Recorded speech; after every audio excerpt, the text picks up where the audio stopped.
Hi everyone, very very good morning. कैसे हो? Hope करता हूँ आप सब लोग अच्छे ही होंगे। सो फ्रेंड्स, इकोनॉमी की स्पेशल क्लास में आप सभी लोगों का बहुत बहुत स्वागत है। फ्रेंड्स, यह भारतीय अर्थव्यवस्था की तीसरी और अंतिम क्लास है। इससे पहले अगर आप लोग पहली और दूसरी क्लास को नहीं देखें तो आप लोग प्लेलिस्ट में आके देख सकते हैं। और ये पूरा खत्म कर रहा हूँ आज, पूरा इकोनॉमी, ठीक है ना। चलिए स्टार्ट करें भाई। सभी को गुड मॉर्निंग। वीडियो को लाइक कर दो, शेयर कर दो। यहाँ पे डेली क्लासेस का टाइमिंग आप सब लोग देख सकते हैं। तो बिल्कुल फ्री में आप लोग हमारे चैनल से अपनी बीएड एंट्रेंस एग्जाम 2023 की तैयारी कर सकते हैं। चलिए स्टार्ट करें भाई। ये 160 वाला क्रैश कोर्स भी आप लोग परचेज कर सकते हैं। मात्र 160 रुपये में आपको मिल जाएगा बीएड एंट्रेंस एग्जाम का पूरा मटेरियल, 10 ईयर के प्रीवियस ईयर क्वेश्चन एंड सभी सब्जेक्ट के टॉपिक वाइज 5000 से ज़्यादा इंपॉर्टेंट क्वेश्चन आपको देखने को मिल जाएंगे। तो एक पीडीएफ नोट्स से आप लोग अपनी तैयारी कर सकते हैं घर बैठे। वीडियो को डिस्क्रिप्शन बॉक्स में लिंक दे दिया हूँ। चलिए पहला प्रश्न आ गया है, सब लोग पहला का जवाब देंगे। पहला प्रश्न है कि भारत का वित्तीय वर्ष जो है प्रारंभ होता है कब? बताएं, 1 जनवरी को या 1 मार्च को या 1 अप्रैल को या 1 दिसंबर को? सभी लोग जवाब देंगे। सब लोग, भारत का वित्तीय वर्ष प्रारंभ होता है, एक एक प्रश्न को आपको नोट करना है, ठीक है। चलिए कम से कम 5 से 6 प्रश्न तो आएंगे ही आएंगे। अगर आप लोग आर्ट से हैं तो कम से कम ये मान के चलिए कि 10 से 12 क्वेश्चन आएंगे, ठीक है ना। क्योंकि जो सब्जेक्ट एबिलिटी वाला जो आपका क्वेश्चन है ना, तो उसमें भी जीके जीएस के क्वेश्चन आते हैं, तो उसमें भी 5 से 6 क्वेश्चन ऐड कर लीजिए आप लोग, ठीक है। तो भारत का वित्तीय वर्ष जो प्रारंभ होता है, ये प्रारंभ होता है 1 अप्रैल से। कब से? 1 अप्रैल से, ठीक है। चलिए, और कल से आपकी पॉलिटी की क्लास होगी। चलिए, शून्य आधारित बजट का क्या अर्थ है? सब लोग आंसर करेंगे। शून्य आधारित बजट का क्या अर्थ है? बहुत अच्छे। चैनल को सब्सक्राइब जरूर कर लेना और वीडियो को लाइक कर देना, शेयर कर देना, ताकि सभी बच्चों के पास ये क्लास पहुंच सके, उनको भी हेल्प मिल सके। शून्य आधारित बजट का जो अर्थ होता है वो होता है हर बार बिल्कुल नए सिरे से बजट तैयार करना है। यही होता है शून्य आधारित बजट का अर्थ। तीसरा का जितने भी लोग यहाँ पे डी जवाब दिए उनका आंसर बिल्कुल सही हो जाएगा। अगला प्रश्न देखिए, शून्य आधारित बजट तकनीक किस देश की देन मानी जाती है? शून्य आधारित बजट तकनीक किस देश की देन मानी जाती है? संयुक्त राज्य अमेरिका, ब्रिटेन, फ्रांस या भारत की? 4 को जवाब देंगे सब लोग। शून्य आधारित बजट तकनीक किस देश की देन मानी जाती है? संयुक्त राज्य अमेरिका देश की जो है देन मानी जाती है शून्य आधारित बजट तकनीक। चौथा का जो है आपका ए वाला बिल्कुल करेक्ट हो जाएगा, ठीक है ना। चलिए बहुत अच्छे। अगला प्रश्न यहाँ पे देख सकते हैं, बहुत इंपॉर्टेंट क्वेश्चन है कि भारत में सर्वप्रथम जो है किस राज्य में शून्य आधारित बजट तकनीक को अपनाया गया था? तमिलनाडु, आंध्र प्रदेश, कर्नाटक या केरल में? आंसर करेंगे सब लोग भाई। और क्रैश कोर्स से रिलेटेड कुछ भी डाउट्स है तो आप लोग हमें व्हाट्सएप पे मैसेज कर सकते हैं। बहुत सारे लोग पेमेंट कर देते हैं, फिर वो लोग डाउनलोड नहीं कर पाते हैं पीडीएफ, तो आप लोग यहाँ पे मैसेज हमें कर सकते हैं, ठीक है। तो भारत में सर्वप्रथम किस राज्य में शून्य आधारित बजट तकनीक को अपनाया गया था? ये अपनाया गया था जो है आंध्र प्रदेश में। कहाँ अपनाया गया था? आंध्र प्रदेश में, ठीक है। चलिए अगला प्रश्न देख सकते हैं, भारत को अधिकतम कर आय प्राप्त होती है कहाँ से? बताइए, भारत को अधिकतम आय प्राप्त होती है कहाँ से? निगम कर से या आयात शुल्क से या आयकर से या केंद्रीय उत्पाद शुल्क से? बहुत इंपॉर्टेंट क्वेश्चन है, सीधे एग्जाम में छपने वाला प्रश्न है। भारत को अधिकतम कर आय प्राप्त होती है कहाँ से? निगम कर से प्राप्त होती है। 11 का ए आपका बिल्कुल करेक्ट हो जाएगा, ठीक है ना। चलिए बहुत अच्छे भाई। अगला प्रश्न, भारत सरकार के बजट के कुल घाटे में किस घाटे का सबसे अधिक योगदान है? बताइए, भारत सरकार के बजट के कुल घाटे में किस घाटे का सबसे अधिक योगदान है? प्राथमिक घाटा का या राजस्व घाटा का या राजकोषीय घाटा का या आय व्ययक घाटा का? तो इसमें देखिए जो सबसे अधिक जो योगदान है डियर, वो है किसका? राजकोषीय घाटा का है, ठीक है। 18 का बी आपका बिल्कुल करेक्ट हो जाएगा, ठीक है ना। चलिए बहुत अच्छे। भारत में कृषि आय कर लगाया जाता है किसके द्वारा? Very very most important question है आपके एग्जाम के लिए, सभी लोग आंसर करेंगे। भारत में कृषि आय कर लगाया जाता है किसके द्वारा? तो ये लगाया जाता है, ध्यान रखना, बहुत इंपॉर्टेंट क्वेश्चन है, राज्य सरकार द्वारा लगाया जाता है, ठीक है। चलिए ये क्वेश्चन मैं प्रैक्टिस सेट की क्लास में भी करवा चुका हूँ, ठीक है ना। चलिए अगला प्रश्न देख सकते हैं, कौन सी संस्था भारत में राजकोषीय नीति तैयार करती है? और लास्ट में बहुत सारे इंपॉर्टेंट क्वेश्चन है, यानी कि विविध वाला मैं क्वेश्चन करवाऊंगा, इसमें पूरा इकोनॉमी के निचोड़ रहेगा, ठीक है। 15 से 20 ऐसे क्वेश्चन हैं जो वही एग्जाम में पूछे जाते हैं, तो पूरी क्लास ध्यान से देखना आप लोग। कौन सी संस्था भारत में राजकोषीय नीति तैयार करती है? बताएं सब लोग भाई। Very very most important question है। तो वो संस्था है वित्त मंत्रालय, जो भारत में राजकोषीय नीति तैयार करती है, ठीक है। चलिए, भारत में सामान और सेवा यानी कि जीएसटी शुरू किया गया था कब? सभी को पता भी होगा। तो भारत में जो है 1 जुलाई 2017 को जीएसटी लागू किया गया था, ठीक है ना, GST, goods and service tax. यहाँ पे 43 का कौन सा सही हो जाएगा, बी वाला आपका बिल्कुल करेक्ट हो जाएगा। सामान और सेवा कर यानी कि जीएसटी लागू करने वाला पहला देश कौन सा है, 44 का जवाब दें। Very very most important question है। तो जीएसटी को लागू करने वाला जो पहला देश है वो है आपका फ्रांस, यहाँ पे बी आपका बिल्कुल करेक्ट हो जाएगा, ठीक है। वीडियो को लाइक कर दो, बहुत ही कम लाइक है अभी भी। चलिए, 1 जुलाई 2017 को भारत में जीएसटी का औपचारिक शुभारंभ हुआ था कहाँ से, संसद भवन से हुआ था, या प्रधानमंत्री कार्यालय से हुआ था, या इंडिया गेट से हुआ था, या राष्ट्रपति भवन से हुआ था। तो 1 जुलाई 2017 को भारत में जीएसटी का जो औपचारिक शुभारंभ हुआ था वो कहाँ से हुआ था, संसद भवन से हुआ था।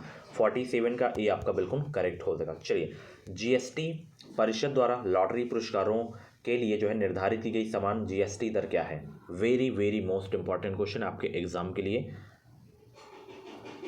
तो वो दर है 28%, ठीक है। चलिए, सरकार के कुल राजस्व और कुल व्यय के बीच के अंतर को क्या कहा जाता है। Very very most important question है। सरकार के कुल राजस्व और कुल व्यय के बीच के अंतर को क्या कहा जाता है, राजकोषीय घाटा कहा जाता है। ये बहुत इंपॉर्टेंट क्वेश्चन है, सीधे एग्जाम में छपने वाला प्रश्न है, ठीक है। चलिए, अगला प्रश्न देख सकते हैं। स्वतंत्र भारत का प्रथम बजट जो है किस सन में प्रस्तुत किया गया था, बताएं सब लोग। स्वतंत्र भारत का प्रथम बजट किस सन में प्रस्तुत किया गया था, 1947, 1955 या 1952 या 1950। बताइए, स्वतंत्र भारत का प्रथम बजट किस सन में प्रस्तुत किया गया था। ये प्रस्तुत किया गया था 1955 में। कब किया गया था, सॉरी 1947 में किया गया था, ठीक है। तो यहाँ पे आपका ए वाला बिल्कुल करेक्ट हो जाएगा, ठीक है। चलिए, बहुत अच्छे। अगला प्रश्न, भारत में योजना से संबंधित सबसे पहला विचार प्रस्तुत करने का श्रेय किसे जाता है, बताएं सब लोग भाई। बहुत इंपॉर्टेंट क्वेश्चन आपके एग्जाम के लिए। जितने भी मैं क्वेश्चंस लाया हूँ सारे के सारे सिलेक्टेड क्वेश्चंस लाया हूँ जो हर वर्ष किसी न किसी एग्जाम में पूछे जाते रहते हैं। तो ये श्रेय जो है जाता है किसको, एम विश्वेश्वरैया को जाता है। किसको जाता है, एम विश्वेश्वरैया को जाता है, ठीक है। चलिए, भारत में योजना की अवधारणा कब स्वीकार की गई, बताइए सब लोग। भारत में योजना की अवधारणा कब स्वीकार की गई थी। ये स्वीकार की गई थी 1950 में। कब की गई थी, 1950 में की गई थी। चलिए, निम्नलिखित में से कौन सा एक संविधानेतर संस्था है, बताइए। 60 का जवाब दीजिए। निम्नलिखित में से कौन सा संविधानेतर संस्था है, वो है नीति आयोग, ठीक है। योजना आयोग की जगह पर नीति आयोग का जो है, नीति आयोग की स्थापना की गई है, ठीक है। चलिए, बहुत अच्छे। भारत सरकार ने नीति आयोग की स्थापना निम्नलिखित में से किसका स्थान लेने के लिए है, योजना आयोग का, ठीक है। अभी मैंने बताया। तो 8वां का कौन सा सही हो जाएगा, सी आपका बिल्कुल करेक्ट हो जाएगा, ठीक है ना। चलिए, बहुत अच्छे। भारत में आर्थिक नियोजन कब प्रारंभ हुए, very very most important question है। मैं बता दूं, एक एक प्रश्न आप लोग नोट कर लेना, ठीक है ना। इससे बाहर इकोनॉमी से भाई प्रश्न आना ही आना है, और मेरी क्लास से बाहर नहीं आएगा। तीनों क्लास को देख लेना है, और भी सब्जेक्ट की क्लास आप लोग जाके देख सकते हैं प्ले लिस्ट में, जैसे हिस्ट्री हो गया, जियोग्राफी हो गया, बहुत सारे चैप्टर्स में कवर करा चुका हूँ। एंड हिंदी की लगभग सभी क्लासेस हो गई हैं, सभी चैप्टर्स हो गए हैं, 3 चैप्टर्स बचे हुए हैं। तो भारत में आर्थिक नियोजन जो प्रारंभ हुआ था डियर, वो नोट कर लेना सभी लोग, 1 अप्रैल 1951 को प्रारंभ हुए थे, ठीक है। 11 का सी आपका बिल्कुल करेक्ट हो जाएगा, ठीक है ना। चलिए, आर्थिक नियोजन विषय है किसका, संघ सूची का, राज्य सूची का, समवर्ती सूची का, या किसी विशेष सूची में उल्लिखित नहीं है। Very very most important question आपके एग्जाम के लिए, सब लोग आंसर करेंगे भाई। आर्थिक नियोजन विषय है किसका, तो ये विषय है आपका, ध्यान रखना, नोट करना सभी लोग, ये विषय है समवर्ती सूची का। किसका विषय है, आर्थिक नियोजन समवर्ती सूची का है, ठीक है। थोड़ा फास्ट पढ़ा रहा हूँ क्योंकि इसमें सोचना नहीं है ज़्यादा आपको, क्योंकि टॉपिक वैसी क्लास है, प्रैक्टिस सेट आप लोग नहीं सॉल्व कर रहे हैं, ठीक है। चलिए, इन प्रश्नों को नोट कर लेना, इसकी पीडीएफ आपको मैं टेलीग्राम पे सेंड कर दूंगा। चलिए, इसमें कौन सा सही नहीं है, 29 का जवाब देने का प्रयास करेंगे। कौन सा सही नहीं है भाई, इसमें जवाब दीजिए। प्रथम पंचवर्षीय योजना का जो काल है 1951 से 56 है, 10वीं का 2002 से एंड 7 है, छठी का जो है 1980 से 85 है। तृतीय पंचवर्षीय योजना का ये काल नहीं है, आप लोग बताइएगा, क्योंकि पंचवर्षीय योजना के बारे में कई बार मैं पढ़ा चुका हूँ, ठीक है। तो आप लोग तृतीय पंचवर्षीय योजना का काल बताइएगा, अवधि क्या थी, ठीक है। चलिए, प्रथम पंचवर्षीय योजना में किस क्षेत्र को प्रमुखता दी गई थी, औद्योगिक क्षेत्र को, या कृषि क्षेत्र को, या सेवा क्षेत्र को, या निर्यात को, बताएं सब लोग। 36 का जवाब देने का प्रयास करेंगे। Very very most important question आपके एग्जाम के लिए। तो प्रथम पंचवर्षीय योजना में किस क्षेत्र को जो है प्रमुखता दी गई थी, कृषि क्षेत्र को जो है प्रमुखता दी गई थी, ठीक है। चलिए, प्रथम पंचवर्षीय योजना विकास के जो है किस मॉडल पर आधारित थी। कई बार प्रश्न ये करवाया हूँ कि नहीं करवाया हूँ, बताइए आप लोग। इसीलिए कह रहा हूँ कि जब भी मेरी क्लास हो हर एक क्लास को देखना है, एक भी क्लास आपको छोड़ना नहीं है, वो भी इस टाइम तो आपको छोड़ना नहीं है। तो ये हैरो डोमल मॉडल पर आधारित है और दूसरी पीसी महालनोबिस पर। ठीक है, चलिए। भारत में औद्योगिकरण की प्रक्रिया किस पंचवर्षीय योजना में प्रारंभ की गई थी। 38 का जवाब देंगे सब लोग। बहुत इंपॉर्टेंट क्वेश्चन है। सभी लोग वीडियो को लाइक कर देना। 1.5 घंटे पीडीएफ बनाने में लगे हैं और 1.5 घंटे कंटेंट बनाने में, तो बहुत ही इंपॉर्टेंट क्लास है, एक लाइक तो बनता है। तो भारत में औद्योगिकरण की प्रक्रिया किस पंचवर्षीय योजना में जो है प्रारंभ की गई थी। द्वितीय पंचवर्षीय योजना में। ठीक है, चलिए। द्वितीय पंचवर्षीय योजना का प्रारूप किसने तैयार किया था, बताइए भाई सब लोग। द्वितीय पंचवर्षीय योजना का प्रारूप किसने तैयार किया था। पीसी महालनोबिस ने। ठीक है, चलिए अगला प्रश्न देख सकते हैं। खादी एवं ग्रामीण उद्योग आयोग की स्थापना किस पंचवर्षीय योजना के अंतर्गत की गई थी, बताइए सब लोग। खादी एवं ग्रामीण उद्योग आयोग की स्थापना किस पंचवर्षीय योजना के अंतर्गत की गई थी। दूसरी पंचवर्षीय योजना के अंतर्गत की गई थी। ठीक है, चलिए। उद्योगों के विकास तथा औद्योगिकरण की रणनीति की इस योजना का अंग थी, तो ये अंग थी देखिए द्वितीय का। ठीक है, चलिए। तो दूसरी योजना ने किसको प्राथमिकता दी थी। दूसरी योजना ने किसको प्राथमिकता दी थी, कृषि सेवाएं, भारी उद्योग या विदेशी व्यापार को। बहुत इंपॉर्टेंट क्वेश्चन है। तो दूसरी योजना ने जो है भारी उद्योग को प्राथमिकता दी थी। 42 का जितने भी लोग यहाँ पे सी जवाब दिए उनका आंसर बिल्कुल सही हो जाएगा। चलिए फटाफट आंसर करेंगे, गोली की रफ्तार से उत्तर का चयन किया करें फटाक से। चलिए, पंचवर्षीय योजना के इतिहास में भारत की सर्वाधिक असफल योजना किसे माना जाता है। द्वितीय योजना को, तृतीय योजना को, या चौथी योजना को, या पांचवी योजना को। तो ये माना जाता है तृतीय योजना को। ठीक है, चलिए बहुत अच्छे। तृतीय पंचवर्षीय योजना का मुख्य उद्देश्य था क्या, फटाफट 50 का जवाब दें। तृतीय पंचवर्षीय योजना का मुख्य उद्देश्य क्या था, तो आत्म पोषित विकास इसका जो है मुख्य उद्देश्य था। ठीक है, चलिए। चतुर्थ पंचवर्षीय योजना के असफल रहने का कारण क्या था, फटाफट आंसर करेंगे। 56 का जवाब देंगे सब लोग। कई बार कई एग्जाम में यह प्रश्न पूछा जा चुका है कि चतुर्थ पंचवर्षीय योजना के असफल रहने का कारण क्या था। तो बांग्लादेशी शरणार्थियों का आना, खराब मानसून, बिगड़ती कीमत स्थिति, यही थी चतुर्थ पंचवर्षीय योजना के असफल रहने का कारण। ठीक है ना, 56 का सी आपका बिल्कुल करेक्ट हो जाएगा। ठीक है, चलिए बहुत अच्छे। गरीबी हटाओ का आह्वान किस पंचवर्षीय योजना में सम्मिलित किया गया था। सीधे एग्जाम में छपने वाला प्रश्न है, सीधे एग्जाम में, बहुत इंपॉर्टेंट क्वेश्चन है। तो गरीबी हटाओ का आह्वान ये दिया गया था पांचवी पंचवर्षीय योजना में। ठीक है, नारा 61 का आपका कौन सा सही हो जाएगा, बी आपका बिल्कुल करेक्ट हो जाएगा। ठीक है ना, चलिए। कौन सी पंचवर्षीय योजना केवल 4 वर्ष की थी, स्टार लगा के नोट कर लेना, पंचवर्षीय योजना से क्वेश्चन आते हैं। तो वो कौन सी पंचवर्षीय योजना थी जो केवल 4 वर्ष की थी, तो नोट कर लेना, वो थी पांचवी पंचवर्षीय योजना, केवल 4 वर्ष की थी। ठीक है ना, चलिए अगला प्रश्न आपकी स्क्रीन पे आ गया है कि राष्ट्रीय कृषि और ग्रामीण विकास बैंक की स्थापना किस पंचवर्षीय योजना के दौरान की गई थी। चौथी, पांचवी, छठी या आठवीं। देखिए पंचवर्षीय योजना में केवल पहली, दूसरी, तीसरी और पांचवी और 12वीं, इनका काल याद रखिए, किस पर जो है बल दिया गया था, किस मॉडल पर आधारित है, ये चीज़ें आपको पता होनी चाहिए बस। बाकी और पंचवर्षीय योजना से प्रश्न नहीं पूछा जाता है। तो नाबार्ड की स्थापना किस पंचवर्षीय योजना के दौरान की गई थी, नोट कर लेना, सीधे एग्जाम में छपेगा। ये छठी पंचवर्षीय योजना के दौरान की गई थी नाबार्ड की स्थापना। ठीक है, चलिए अगला प्रश्न देख सकते हैं। 10वीं पंचवर्षीय योजना की अवधि क्या थी, बताएं सब लोग। 10वीं पंचवर्षीय योजना की अवधि थी क्या। इसकी पीडीएफ टेलीग्राम पे मिल जाएगी, टेलीग्राम चैनल का नाम है एजुकेशन मिसाइल, इस वीडियो को डिस्क्रिप्शन बॉक्स में लिंक मिल जाएगी, ज्वाइन हो जाएं, वहाँ पे छोटी छोटी बीएड की नॉलेज मिलती रहती हैं। 77 का सी आपका बिल्कुल सही हो जाएगा। 10वीं पंचवर्षीय योजना की जो अवधि है वो क्या है, 2002 से 7 है। ठीक है, चलिए। नीति आयोग का प्रथम मुख्य कार्यकारी अधिकारी यानी कि नीति आयोग के पहले सीईओ किसे बनाया गया था, ये आपको बताना है, सीधे एग्जाम में छपेगा प्रश्न। तो सिंधु श्री खुल्लर को जो है नीति आयोग का प्रथम जो है सीईओ बनाया गया था। ठीक है, चलिए अगला प्रश्न देख सकते हैं। राष्ट्रीय विकास परिषद का गठन किस वर्ष में किया गया था, फटाफट आंसर करेंगे। राष्ट्रीय विकास परिषद का गठन किस वर्ष किया गया था,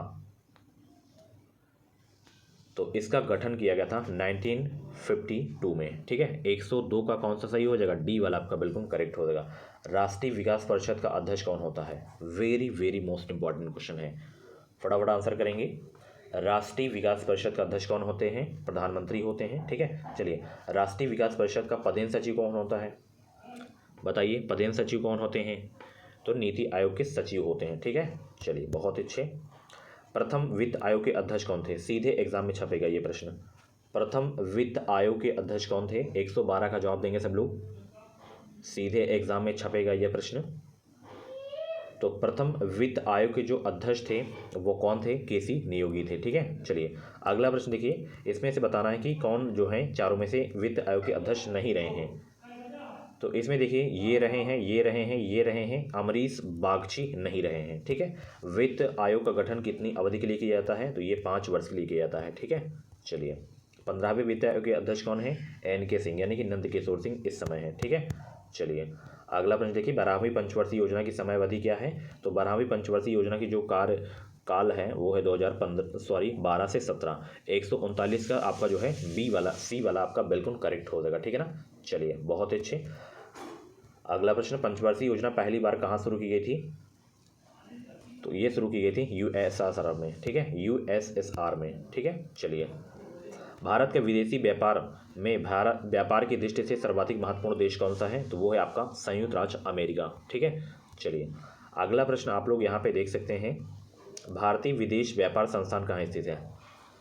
बताइए सब लोग भाई, बहुत इंपॉर्टेंट क्वेश्चन आपके एग्जाम के लिए। तो भारतीय विदेश व्यापार संस्थान जो स्थित है आपका, ये स्थित है, नोट करिए, सीधे एग्जाम में पूछा जाता है, न्यू दिल्ली में है। ठीक है, चलिए भारतीय निर्यात के तीव्र प्रसार में सहयोग देने वाला एक मुख्य कारक कौन सा है? तो वो है आपका निर्यात का विविधीकरण। ठीक है, विश्व व्यापार संगठन यानी कि WTO वर्ल्ड ट्रेड ऑर्गेनाइजेशन के इस वर्ष में जो है कार्यान्वित हुआ था, ये हुआ था आपका 1995 में। ठीक है, चलिए ये विविध के कुछ क्वेश्चन हैं, इनको आप लोग अलग से नोट कर लेना, वेरी इंपॉर्टेंट क्वेश्चन है। इकोनॉमिक का निचोड़ है, वेल्थ ऑफ नेशन पुस्तक के लेखक कौन है? तो इसके लेखक हैं एडम स्मिथ। ठीक है, प्लानिंग एंड द पुअर पुस्तक के लेखक कौन है? तो इसके लेखक बताइए सब लोग कौन है? प्लानिंग एंड द पुअर के लेखक कौन है? तो इसके जो लेखक हैं वो हैं BS मिन्हास। ठीक है, इंडिया इज फॉर सेल नामक पुस्तक किसके द्वारा लिखी गई है? तो ये चित्रा शुभरहंडम के द्वारा लिखी गई है। ठीक है, चलिए पॉलिटिक्स ऑफ चरखा नामक पुस्तक किसके द्वारा लिखी गई है? तो ये लिखी गई है JB कृपलानी के द्वारा, इनको नोट कर लेना। ठीक है, poverty and un British rule in India, ये इंपॉर्टेंट क्वेश्चन है। तो ये किसके द्वारा लिखी गई थी? ये लिखी गई थी दादा भाई नौरोजी के द्वारा। ठीक है, सीधे एग्जाम में छपेगा ये प्रश्न। ठीक है, चलिए अगला प्रश्न, भारत के लिए नियोजित अर्थव्यवस्था पुस्तक के लेखक थे कौन? भारत के लिए नियोजित अर्थव्यवस्था पुस्तक के लेखक कौन थे?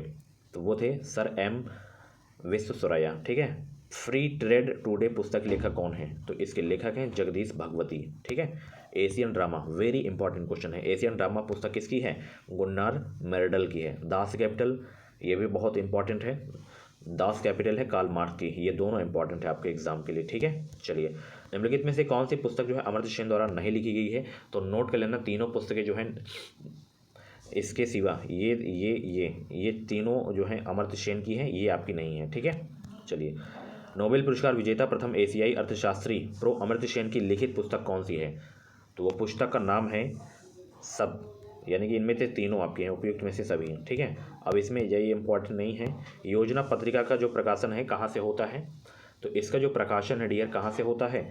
सूचना एवं प्रसारण मंत्रालय द्वारा होता है। ठीक है, तो यहाँ पे आपका B वाला बिल्कुल करेक्ट हो जाएगा। ठीक है, गोल्डन हैंडशेक स्कीम किससे संबंधित है? ये क्वेश्चन बहुत इंपॉर्टेंट है डियर, एक प्रश्न नोट कर लेना, किसी भी प्रश्न को हल्के में मत लेना। गोल्डन हैंडशेक स्कीम किससे संबंधित है? स्वैच्छिक सेवा निवृत्ति से संबंधित है। ठीक है, चलिए कुछ क्वेश्चन और हैं। अटल पेंशन योजना लाई गई थी कब? तो ये पेंशन योजना जो लाई गई थी, नोट कर लेना, कई बार एग्जाम में पूछा जा चुका है। तो ये जो है लाई गई थी 9 मई 2015 को। मेक इन इंडिया कार्यक्रम आरंभ किया गया था कब? ये आरंभ किया गया था सितंबर 2014 में। ठीक है, चलिए शो फ्रेंड्स, ये थी आज की इकोनॉमी की क्लास। कैसी लगी क्लास आपको कमेंट बॉक्स में जरूर बताना है। अब कल मिलते हैं पॉलिटी की क्लास में। ठीक है, तो आज की क्लास कैसी लगी कमेंट बॉक्स में अपना फीडबैक जरूर देना, और चैनल को सब्सक्राइब कर लेना, वीडियो को लाइक कर देना। मिलते हैं अगली क्लास में। Thank you so much. एक क्लास के बारे में छोटा फीडबैक जरूर देना, कैसी लगी आज की class. Okay, thank you so much, bye bye, take care.